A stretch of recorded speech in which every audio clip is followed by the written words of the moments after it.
On the Mayfly bench, this build your own clone classic phaser kit.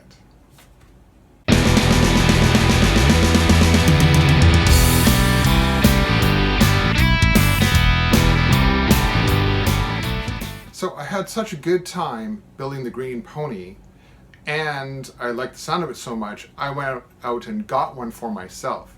I've built two of those, one for me and one for a client. And so I decided, well, this is fun. I've always wanted a MXR Phase 90. So I got this, which is it's called the Classic Phaser Kit from Build Your Own Clone. And it is a reproduction of that MXR Phase 90.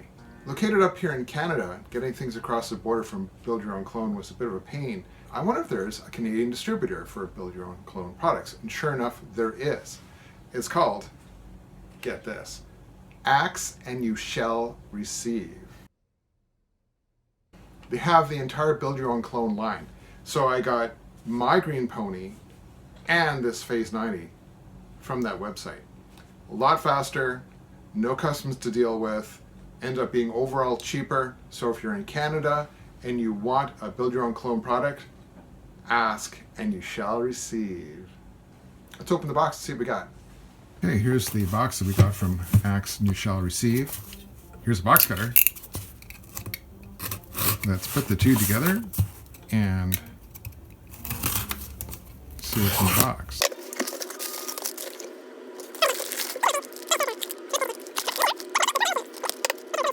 Just like the Green Pony, the instructions in this kit are excellent. Every detail is explained, and this wonderful multi-page document. Doesn't look like you're going to have any trouble building this, and I'm looking forward to it. But before we do that, let's have a look at the schematic. It starts off with a typical buffer circuit right there, nice high impedance, and then there's a path that goes through clean over here, and a path that goes through this stuff. Each one of these adds a little bit of phase. How much phase it adds is controlled by this FET here, which is adjusting the bias on that particular leg of this op-amp.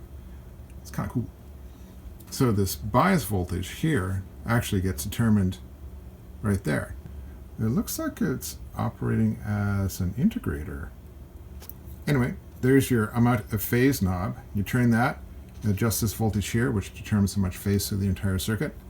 The whole thing gets mixed together in equal parts.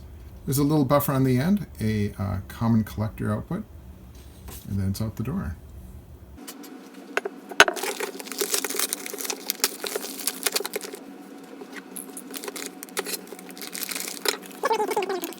This, in my opinion, is the best thing about the Build Your Own Clone kits. The painted enclosure.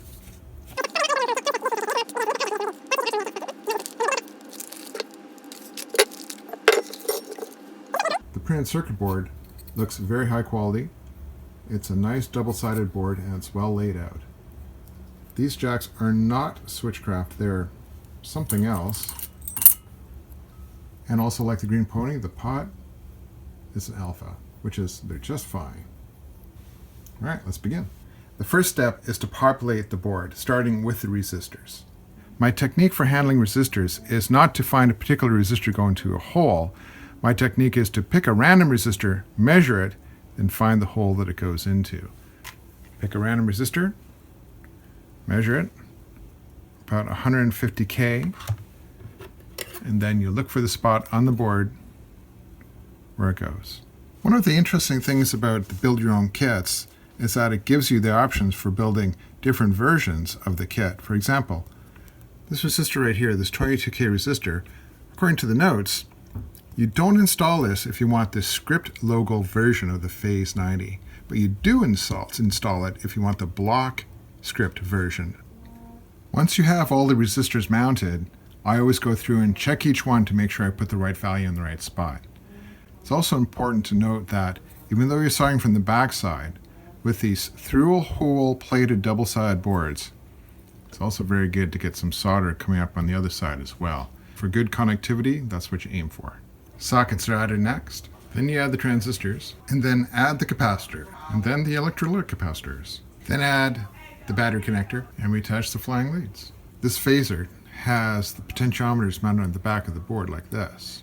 However, that back cap could still short against stuff on the board, so I took the liberty again of covering the back of the potentiometer with some Teflon tape to insulate it. The pedal is complete. Before we put the chips in, we're just going to give it a power supply test. For this test, I'm not going to use a battery this time. I'm going to use this.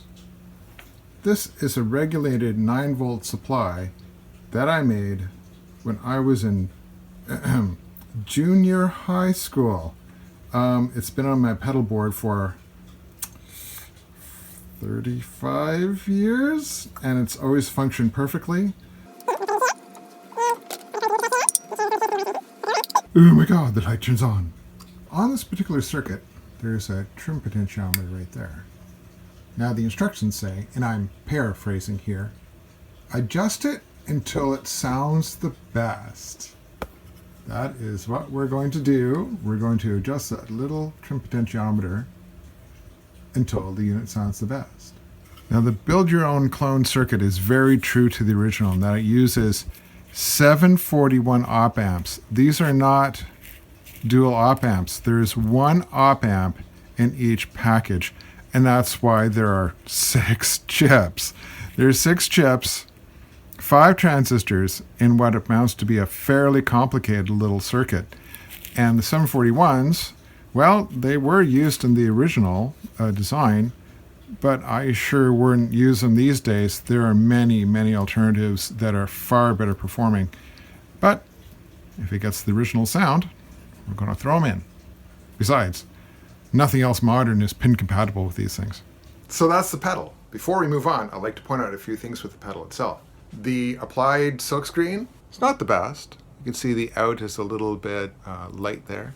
And the paint on it, well, there's some bleed through. Is that important? To me, not really. Could I do better if I did it myself? Not really. I think the aesthetics of the thing are actually pretty good.